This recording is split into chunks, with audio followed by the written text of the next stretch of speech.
There's this ancient Greece philosopher that you've never heard anybody like him before, Diogenes, the person who believed in cynicism. And ancient cynicism wasn't simply about being negative or distrustful about modern life. They believed that human beings had become social conventions, trapped by artificial lifestyle, money, the idea of reputation and status, etc. But somehow, after 2000 years, he came back.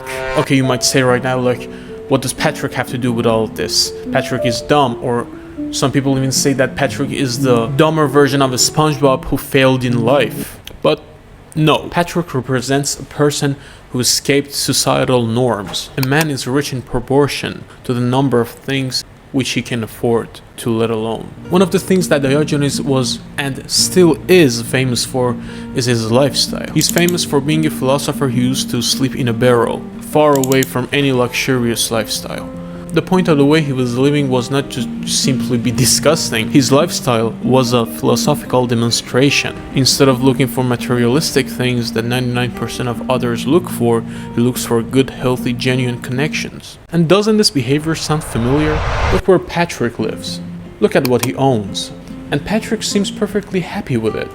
Well, this is obviously a cartoon joke, but symbolically, it is a perfect display of ascetic way of living. Both Diogenes and Patrick don't own much, and more importantly, they don't seem embarrassed about not having much. He doesn't dream about becoming famous, he doesn't spend his life trying to get rich, he doesn't seem to care about climbing any social ladder. Until occasionally, Patrick had some changes in his life, and when that change happened, he became the most miserable version of himself. At least for a little while. In this episode, we see that Patrick receives an award. At first, he's happy, but then he realizes that the award is not actually for him, it is for SpongeBob. So he decides to become more like SpongeBob, so maybe he gets an award too. He gets a job, he tries to work, he tries to accomplish things, but he keeps failing, so he decides to completely copy SpongeBob. He starts dressing like SpongeBob, he tries to talk like SpongeBob, work like SpongeBob, act like SpongeBob, and eventually he gets an award for something he is actually good at, which is doing nothing. Well, that is a joke, but underneath that joke, there's a lesson. Patrick was living a happy life before receiving that award. You, me, Patrick, us, don't necessarily feel deprived until we realize that there is a better way of living out there. Ignorance can make an ordinary life feel extraordinary. Comparison is what makes it feel insufficient.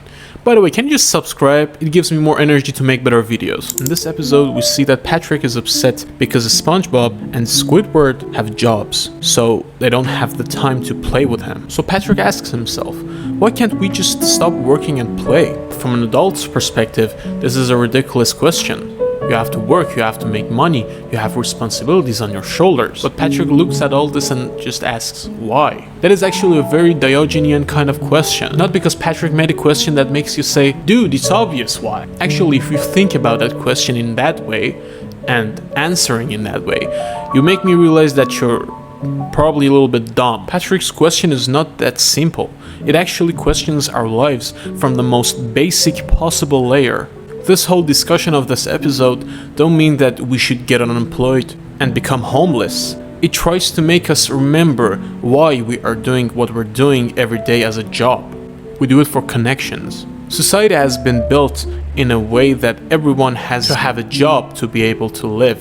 It works based on exchange. Everything has been working based on exchange. So how are we able to exchange? By making money. And how are we able to make money? By having a job. And how are we able to have a job? By making connections. What working and making connections give you? More connections. And we know that both Patrick and Diogenes were not so good at making connections with others. Because connections in this world are built based on different careers. And because of those careers, we get put in different situations to make connections. And we know that these two individuals were unemployed and jobless. But remember that Patrick is not intentionally like Diogenes. He's not hiding philosophical knowledge underneath himself. He's just the type of person who does not accept an idea from society without analyzing it. They both just simply have the same kind of lifestyle. They both look at the society and reject most of its features. They both don't care about what others might think of their actions. I'm not saying all of this to say that living like this, living like the most animalistic version of yourself is a good thing. And I'm not saying it's a bad thing, but I can say that after this much evolution that us humans had until now, sometimes it is good to step back and try to connect with the animal inside of us. Bye.